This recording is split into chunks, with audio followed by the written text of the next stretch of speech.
La Caisse d'épargne Provence-Alpes-Corse vous présente l'émission À tout santé.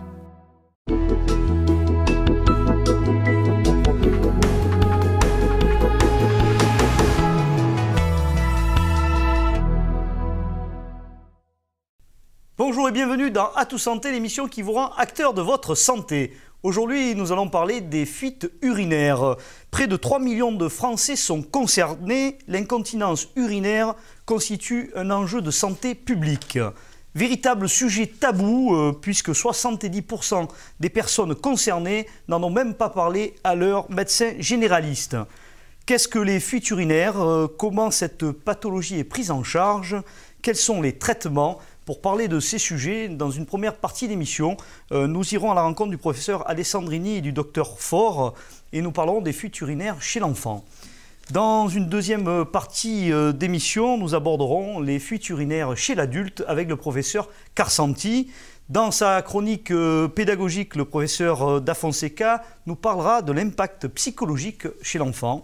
Et dans sa parole d'expert, Karine Cossino nous parlera des problèmes des femmes qui négligent la rééducation périnéale. Enfin, nous terminerons notre émission par la rubrique du web avec Fanny Masmejean. Sur le plateau d'À tout santé, nous accueillons nos invités. Le professeur Pierre Alessandrini, bonjour. Bonjour. Vous êtes chirurgien pédiatre urologue et vous êtes accompagné du docteur Alice Faure, qui elle-même est chirurgien pédiatre urologue. Bonjour. Bonjour. Vous êtes tous deux accompagnés de Pierre Chiretti. Vous êtes professeur des écoles et vous exercez dans les hôpitaux. Bonjour. Bonjour. Et bien sûr, notre chroniqueur régulier, David. Bonjour David. Vous êtes bien sûr pédopsychiatre et vous aurez la lourde tâche d'animer la chronique dans quelques instants. Avant de passer la parole, enfin de regarder notre reportage, nous allons demander à Alice Faure qu'est-ce qu'on appelle en fait les troubles mictionnels chez l'enfant. Alors, les troubles mictionnels chez l'enfant, ça regroupe des situations assez variées. Ça peut être des enfants qui font pipi dans la culotte, la journée essentiellement, mais ça peut être aussi des enfants qui ont des troubles la journée en faisant pipi dans la culotte et également qui font pipi au lit la nuit. C'est ce qu'on appelle classiquement l'énurésie. Est-ce que c'est considéré comme une maladie? Alors non, l'énurésie n'est pas une maladie. Comme je le dis souvent aux parents en consultation, c'est comme l'acquisition de la marche. Certains enfants marchent dès l'âge de 12 mois, d'autres beaucoup plus tardivement. L'acquisition de la propreté se fait entre 18 mois et 3 ans et c'est simplement un retard d'une acquisition et ce n'est surtout pas une maladie. Merci. Alors, avant de donner la parole à nos autres invités, nous allons visionner un reportage qui nous est proposé par Samuel Collin et Yannick Prudhomme. Le pipi au lit ou trouble mictionnel est la forme la plus courante d'incontinence chez l'enfant. La majorité des enfants acquièrent la propreté avant d'entrer à l'école et pour ceux qui n'y parviennent pas, c'est un facteur de stress important dont l'impact psychosocial n'est pas négligeable.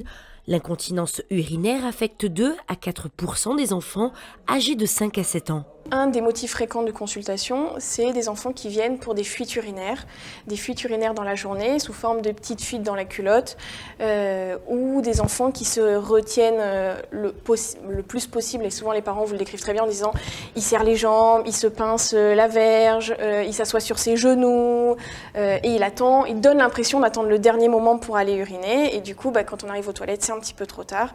Le point d'appel initial, c'est pas le trouble mictionnel, qui est une notion très compliquée.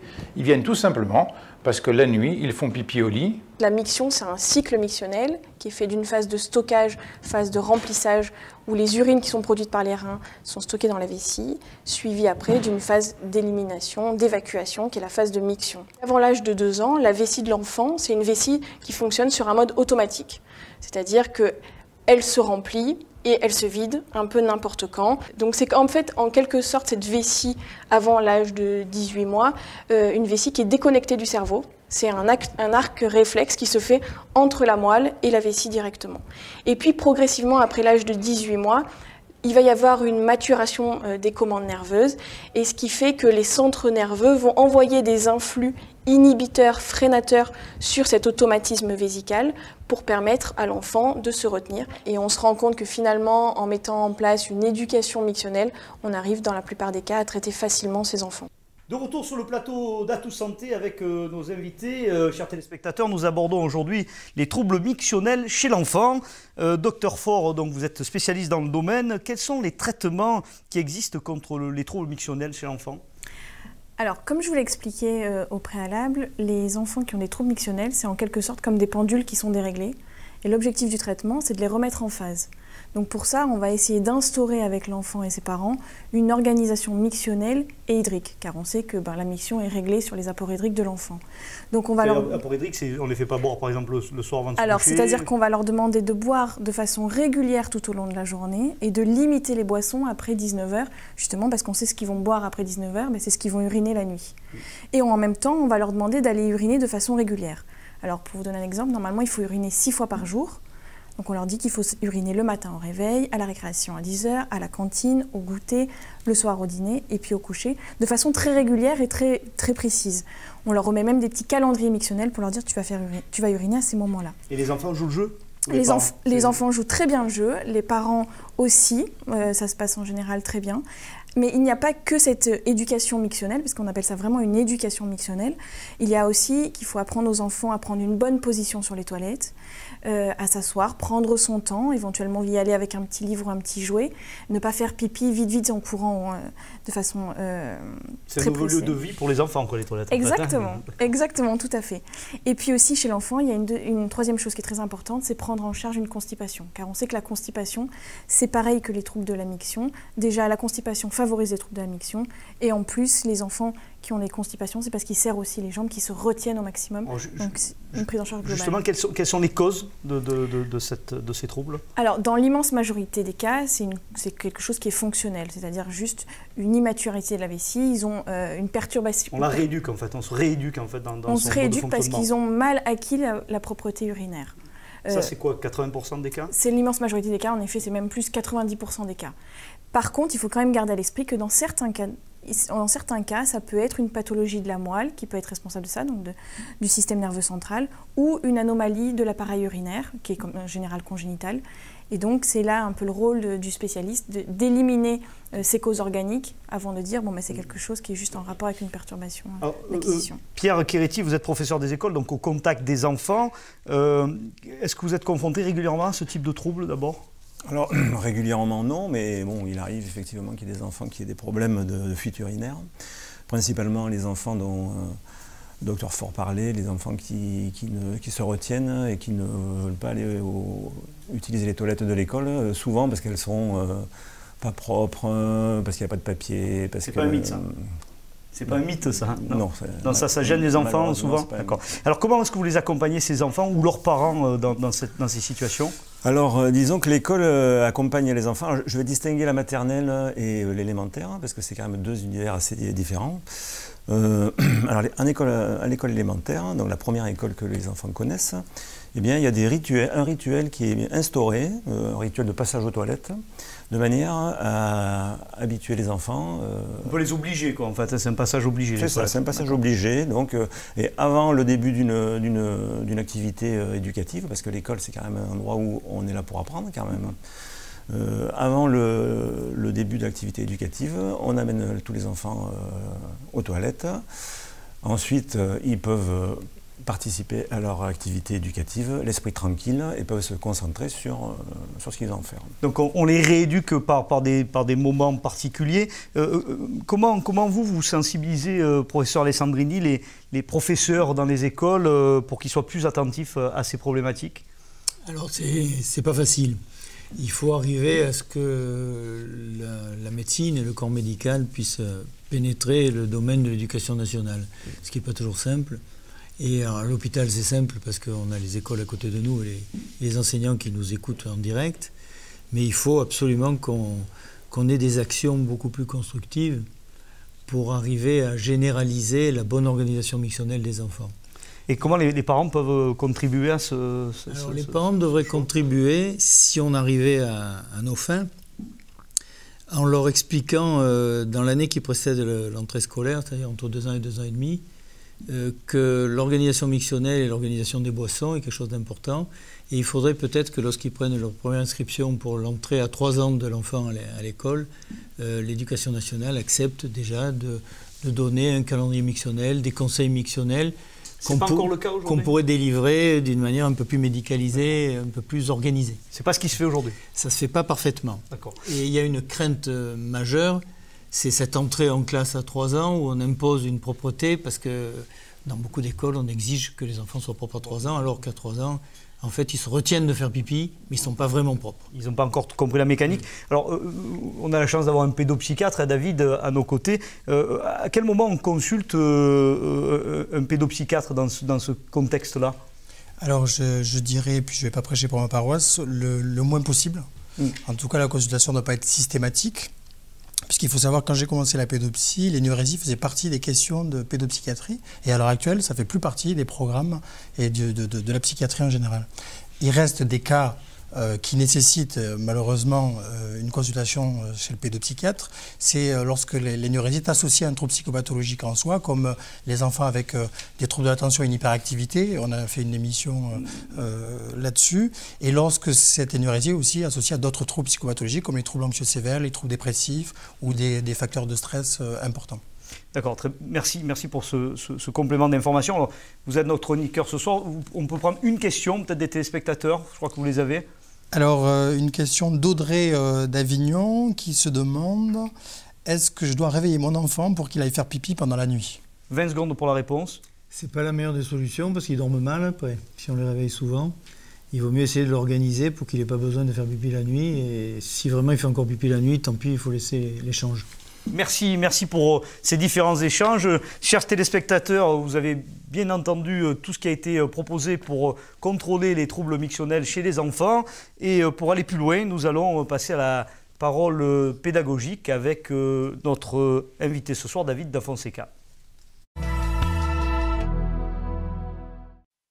Alors David, vous allez nous parler des causes et conséquences psychologiques des troubles urinaires.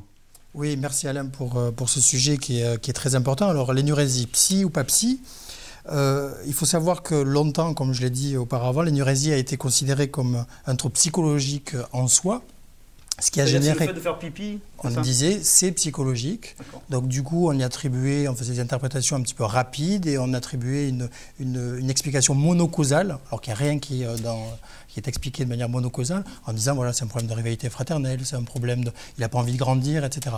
Or, on sait que dans la réalité, et mes collègues en attestent aujourd'hui, ces facteurs psychologiques, s'ils existent, bien sûr, sont associés à plein d'autres facteurs, des facteurs génétiques, des facteurs biologiques, des facteurs sociaux et environnementaux.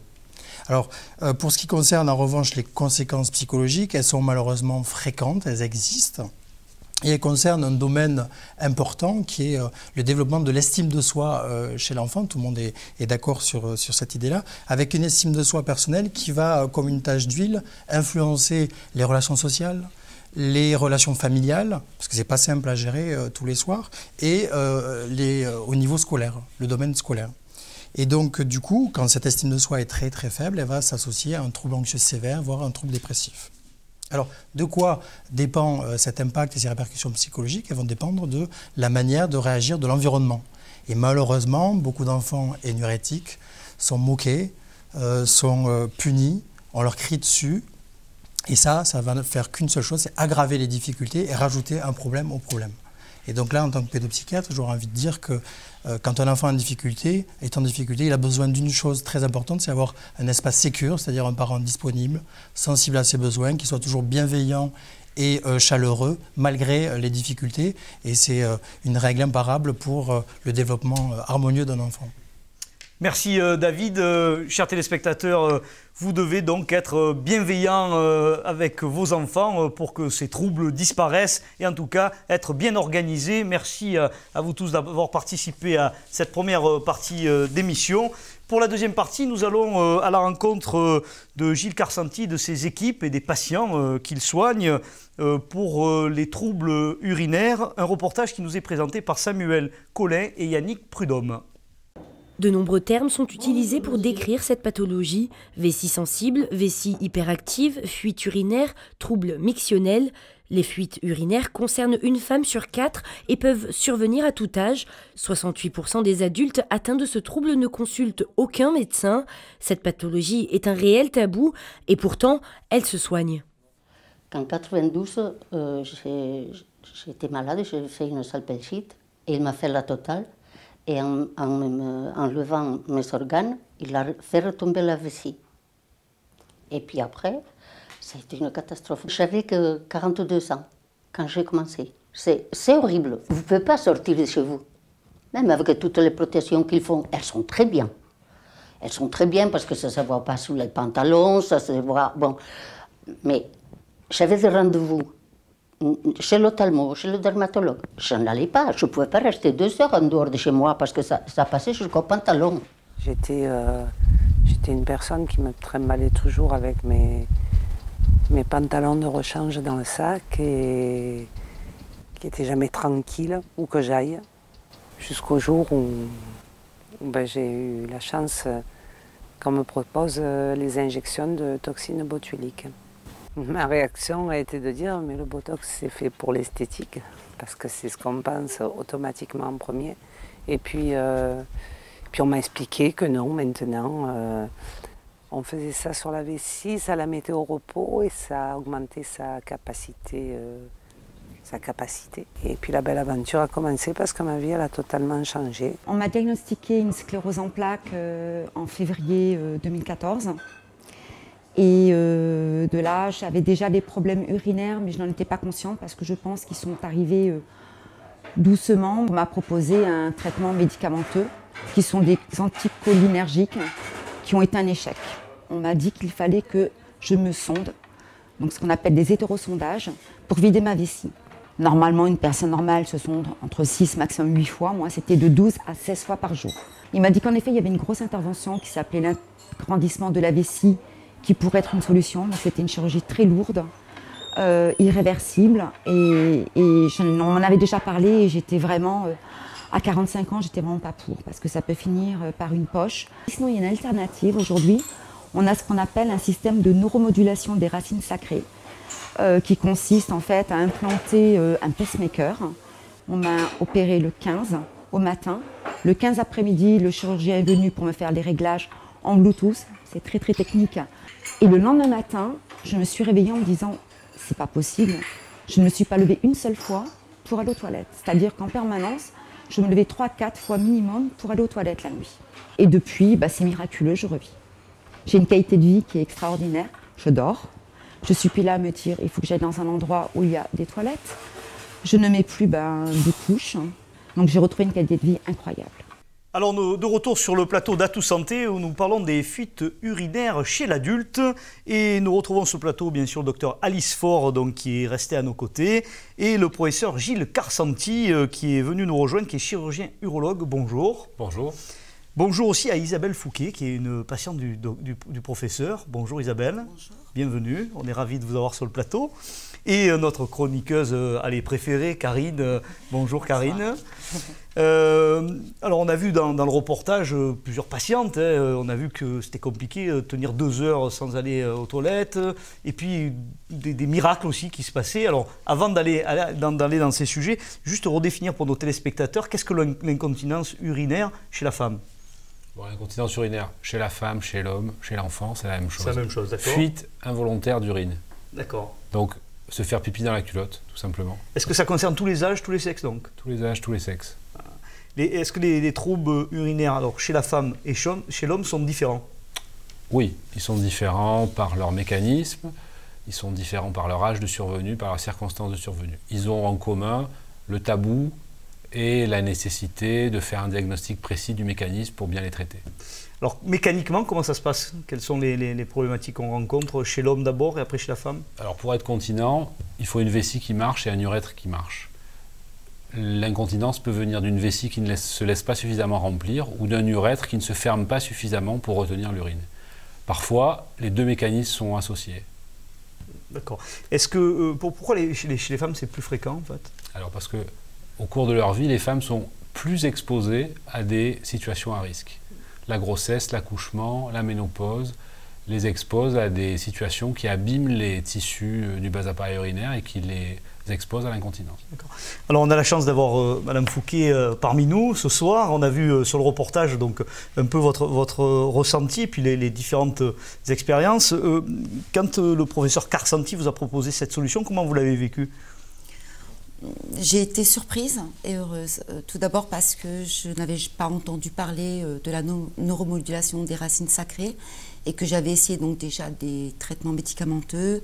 J'avais des injections de toxines botuliques tous les 4 mois qui n'étaient pas vraiment concluantes et que là, il m'a expliqué qu'il y avait cette solution et que le seul risque, c'était que ça ne marche pas. Donc j'ai dit, j'accepte tout de suite et puis on a programmé l'intervention. Et ça a fonctionné immédiatement. Ah, c'est excellent. Et alors, qu'est-ce que vous pouvez conseiller aujourd'hui aux femmes qui nous regardent, à nos téléspectatrices, qui n'osent pas en parler? Qu'est-ce que vous pourriez leur dire? Qu'il faut en parler. Je sais que c'est tabou, ça touche un problème intime. Et c'est vrai que moi, j'ai eu de la chance parce qu'en fait, on me l'a diagnostiqué, ce problème, parce qu'on a découvert que je souffrais d'une sclérose en plaques. Donc, on m'en a parlé. On m'a fait des examens qui ont permis de voir que je souffrais de problèmes, donc de rétention urinaire, d'urgencie et de fuite urinaire. Donc, j'ai eu une très bonne prise en charge, mais c'est vrai que sinon, avant, je n'en aurais jamais parlé. Je mettais ça sur le compte des différentes grossesses, et par contre, ma vie, elle était réglée sur où je vais aller, où je vais sortir, je vais faire des courses à tel endroit parce qu'il y a les toilettes, il faut que je vide ma vie dans avant. Et c'est pas une qualité de vie qui est convenable. Donc il faut en parler.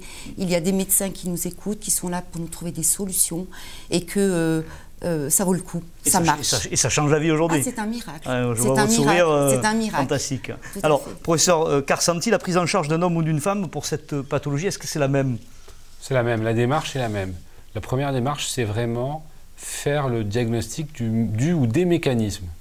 Une fois qu'on a identifié là où les cibles, on va pouvoir piocher dans un arsenal thérapeutique qui est finalement assez riche. Quels sont les traitements justement Alors, des traitements non chirurgicaux ou non instrumentaux, rééduquer le périnée, qui est notre premier interrupteur du besoin et notre premier interrupteur des fuites. Prendre des médicaments, il y a des nouvelles classes thérapeutiques.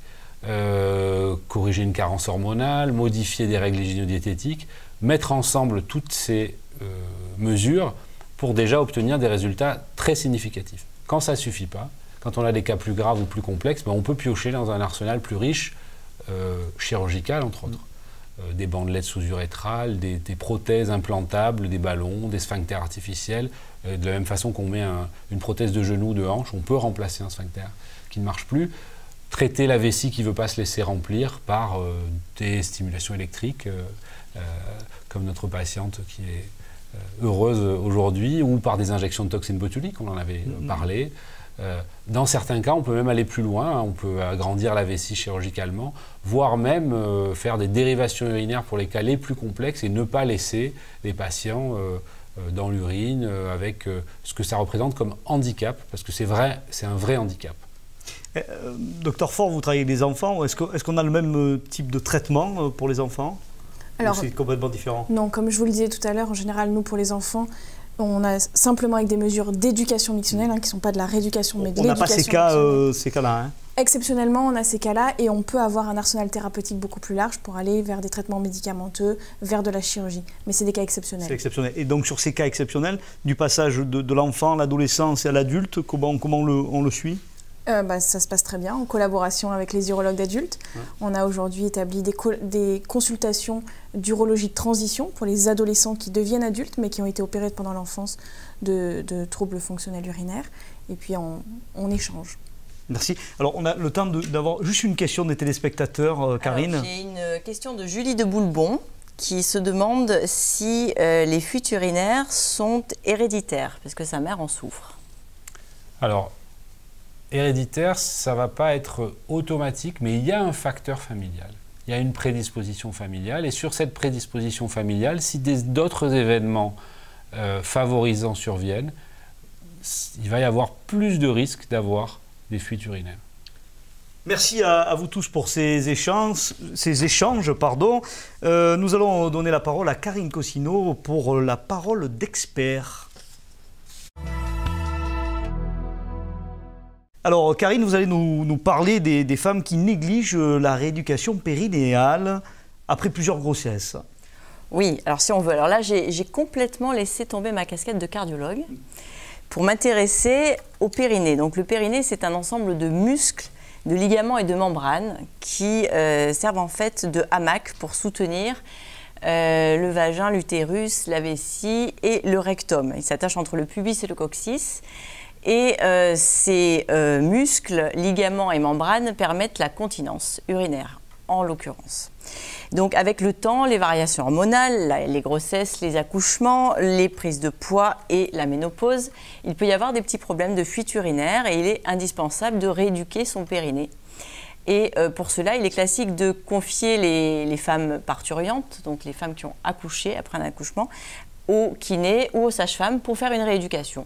Donc elles vivent 10 à 15 séances de rééducation pour apprendre à sentir leur périnée, à contracter les muscles du périnée et à éviter d'avoir des fuites urinaires. Cependant, cela n'est pas suffisant. 10 à 15 séances dans une vie, ça n'est rien. Et au bout de quelques années, ces fuites peuvent réapparaître au cours d'efforts, de sport, de tout, d'éternuement. Il est impératif qu'à ce moment-là, elles consultent et qu'elles en reparlent à leur médecin pour pouvoir ensuite refaire des séances de rééducation et apprendre à faire ces exercices elles-mêmes très, très régulièrement. Voilà. Donc, ça n'est pas simplement une rééducation après la grossesse. Merci Karine. Alors on va remercier l'ensemble de nos invités. Merci Isabelle Fouquet. Alors on est ravis de voir ce beau sourire aujourd'hui. Chers téléspectateurs, avant de terminer notre émission, nous allons accueillir Fanny Masmejean pour la revue du web. Alors de retour pour la rubrique du web avec Fanny. Alors aujourd'hui vous allez nous parler des sports à risque pour les fuites urinaires. Eh bien oui Alain, donc en France, 3 millions de femmes en fait, sont concernées par les fuites urinaires et la pratique de certains sports peut occasionner, voire révéler ces problèmes. Donc le sport est excellent pour la santé, on le sait tous. Il faut donc pratiquer une activité physique régulière, mais il faut cependant savoir que le sport révèle ce qu'on appelle l'incontinence urinaire d'effort. Alors qu'est-ce que c'est? Ce sont ces petites fuites urinaires qui surviennent parfois lorsque l'on fait du sport en partie, et plus la pratique sportive est intense, plus le risque augmente. Il faut savoir que certains sports sont plus à risque d'incontinence d'effort que d'autres, comme l'athlétisme notamment, la gymnastique, le fitness, l'équitation, le basket, le volleyball, le handball.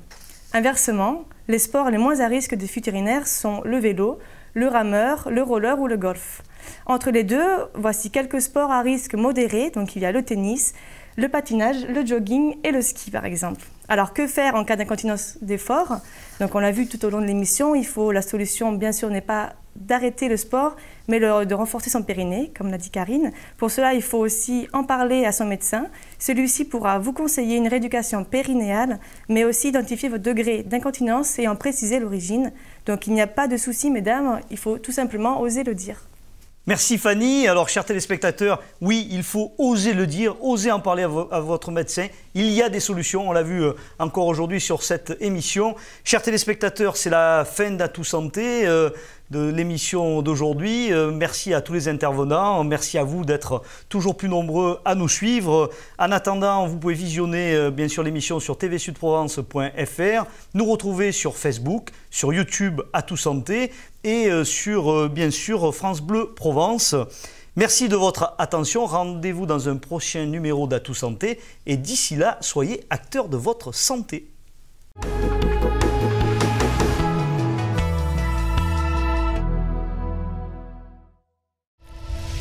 La Caisse d'épargne Provence-Alpes-Corse vous a présenté l'émission Atout Santé.